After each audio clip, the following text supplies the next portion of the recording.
A very good evening to all of you.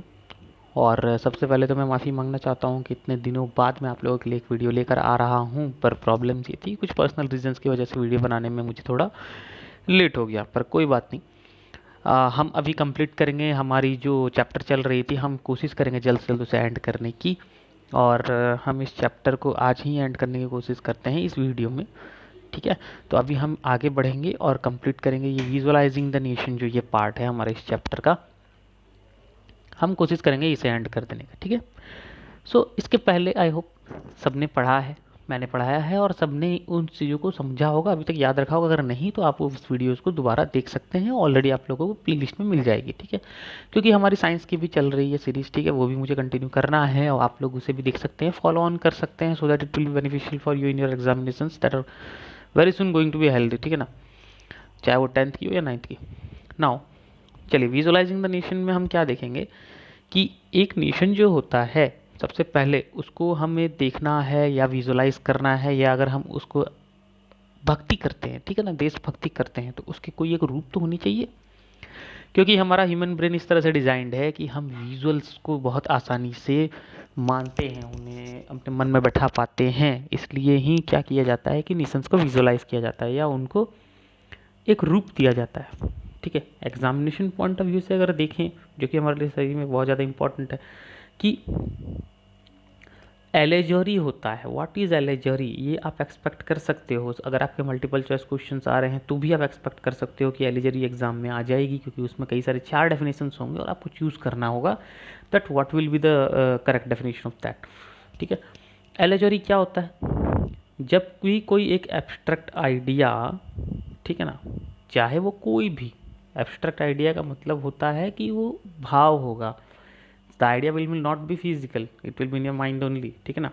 चाहे वो grid हो, जेलसी हो, फ्रीडम हो, आज़ादी, कुछ भी हो, उसको अगर हम किसी पर्सन या थिंग से उसे एक्सप्रेस करते हैं, जैसे कि मैं अगर बोलूँ कि वाइट फ्लैग किस चीज़ के काम में आता है, तो बहुत सारे बच्चे बोलेंगे कि सर वो पीस के लिए काम आता है, शांति के लिए, ठीक है ना।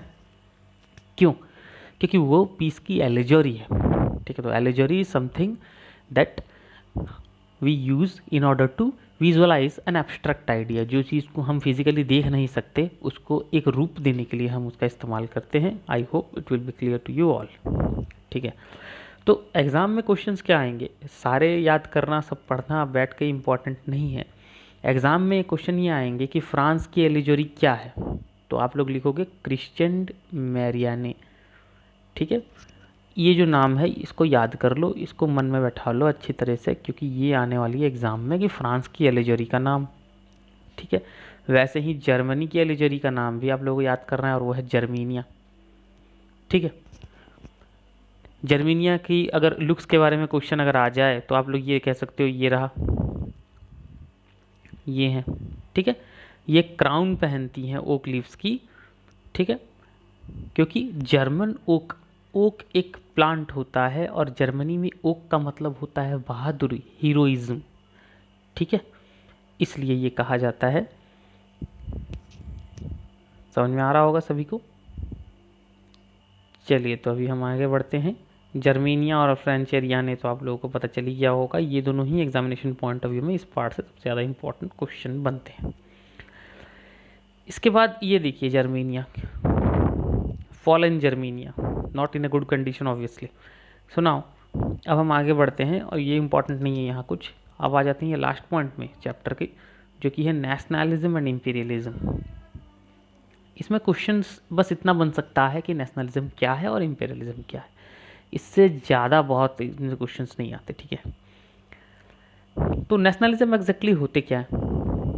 नेशनलिज्म का मतलब होता है कि जब कोई इंसान किसी देश में रह रहा है, वो उस देश के प्रति एक अटैचमेंट फील करे, वो ये फील करे कि इस देश में रहने वाले हर लोग उसके भाई बहन हैं या हर लोग उससे रिलेटेड हैं, ठीक है। तो हुआ क्या, किस कंट्री के केस हम पढ़ रहे हैं यहाँ पे, देखिए यहाँ पे ध्यान से। जो बैल्कन रीजन हुआ करते थे, ठीक है ना, यूरोप में जो बैल्कन रीजन हुआ करते थे, वो ज्योग्राफिकल और एथनिक वेरिएशंस से भरे हुए थे। वहाँ ज्योग्राफिकल वेरिएशंस तो था ही, जैसे हम फिजिकल वेरिएशन कहते हैं इन ज्योग्राफी कहीं पे, जहाँ पर क्या कहते हैं ज्योग्राफिकल वाइज बहुत ज़्यादा डिफरेंसेस तो था ही, पर लोगों के कल्चर में, एथनिसिटी में भी बहुत ज़्यादा डिफरेंसेस था। ठीक है, देखिए वहाँ पे कितने सारे कंट्रीज थे, Romania, Bulgaria, Albania, Greece, Macedonia, Croatia, इतने सारे कंट्रीज होने के बावजूद ऑटोमन एम्पायर उन पे रूल करता था। ठीक है, लोगों के अंदर जब रिवोल्यूशंस की भावना आने लगी, धीरे धीरे लोग ये जानने लगे कि नहीं, हमें किसी ऑटोक्रेसी के किसी मोनार्की के अंडर में नहीं रहना। ठीक है, समझ में आ रहा है? तो धीरे धीरे क्या हुआ, लोगों के अंदर जब टेंशन्स अराइज होने लगे तो ये रीजन बहुत ही एक्सप्लोजिव हो गया।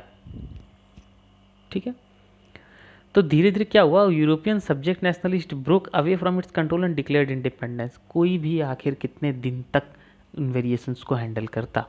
सब जानते थे कि हम अपने अलग अलग जगहों को बिलोंग करते हैं और हमें आज़ादी चाहिए इस ऑटोमन एम्पायर से।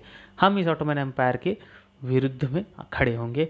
और धीरे धीरे सारे यूरोपियन एरियाज जो मैंने अभी थोड़ी देर पहले बताया था, वो सब अलग अलग हो गए और उन्होंने इंडिपेंडेंस गेन किया।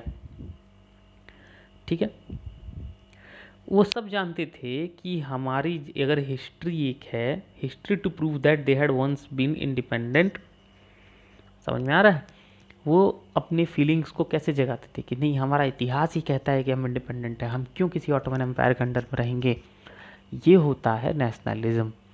जब कोई अपने देश के इतिहास से सीखता है, वो अपने देश के इतिहास को आगे बढ़ाने की कोशिश करता है, वो चाहता है कि हमारा देश जैसे पहले था, प्रेस्टिजियस था, वो आगे भी रहे, उसे नेशनलिज्म कहते हैं। और ये एकजुट होकर होता है।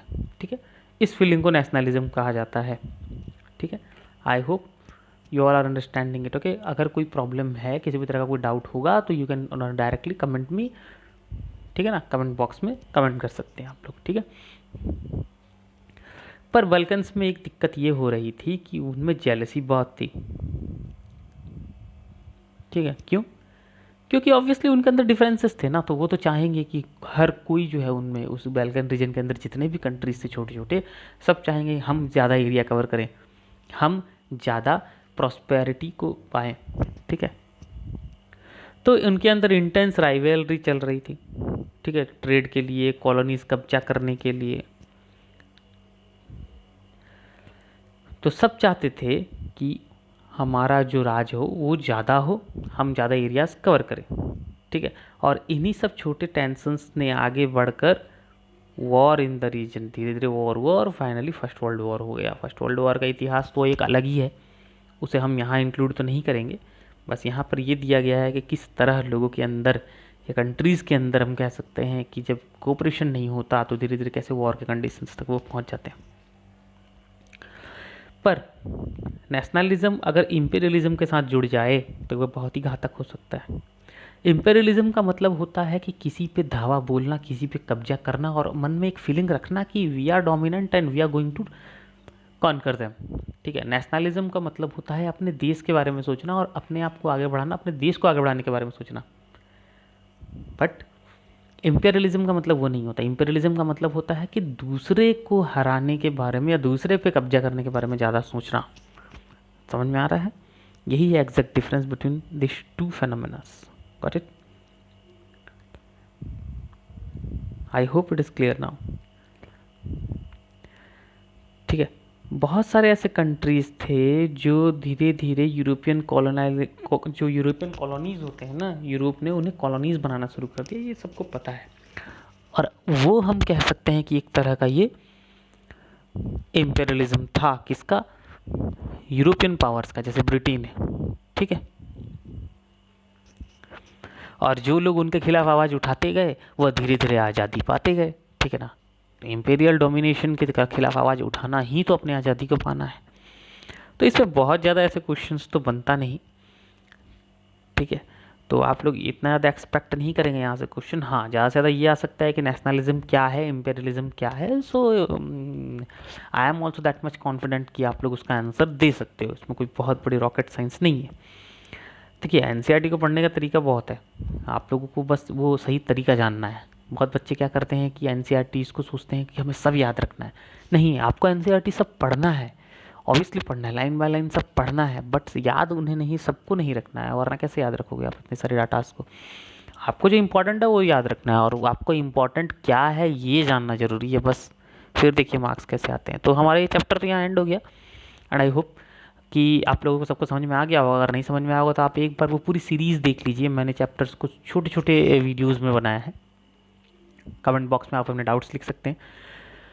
बाकी मैं कोशिश करूँगा कि अब मुझे तो बहुत बड़ा ज़्यादा गैप हो गया था, बट मैं कोशिश करूँगा कि मैं अपने वीडियोस को लगातार लाते रहूँ, ताकि अभी रिसेंटली एग्जाम्स आने वाले हैं 10th क्लास के, 9th क्लास के, मैक्सिमम क्लासेस के एग्जाम्स सभी को होंगे, बट मेरे लिए फर्स्ट प्रायोरिटी तो 10th होगी।